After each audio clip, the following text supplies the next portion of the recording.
ভারত ছাড়ো আন্দোলনের অন্যতম নেতা, দাদা সুভাষচন্দ্র বসুর আজাদ হিন্দ বাহিনীর একনিষ্ঠ সমর্থক।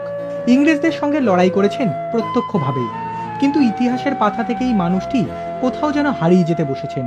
তবে শরৎচন্দ্র বসুকে নতুনভাবে চেনাবে রিমেম্বারিং মাই ফাদার বইটি।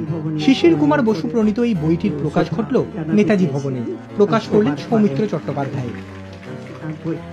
উপস্থিত ছিলেন কৃষ্ণা বসু ও সুগত বসু।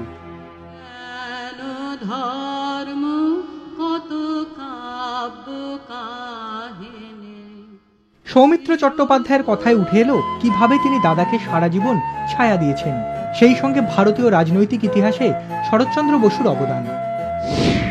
শরৎচন্দ্র বোস যে কত বড় নেতা ছিলেন এটা বোধহয় প্রায় ভোলার পথই চলে গিয়েছিল। এই বইটা খুব সেই দিক থেকে সময়োচিত হয়েছে আমি বলবো। সুভাষচন্দ্রের গল ব্লাডার অপারেশনের সময় তিনি যাদের দুজনের কথা ভেবেছেন, যে দুটি চিন্তা আমার মাথায় এসেছে, একটি দেশ আর একটি তারই ভাই, যিনি প্রায় পাখার নিচে পক্ষী শাবকের মতন তাকে সারা জীবন যতদিন পেরেছেন, যতদিন তিনি ছিলেন ততদিন তাকে রক্ষা করেছেন। বইটি প্রকাশ করেছে নিয়োগী বুকস। প্রচুর দুষ্প্রাপ্য ছবি বইটির কলেবর অনেকটাই বাড়িয়েছে।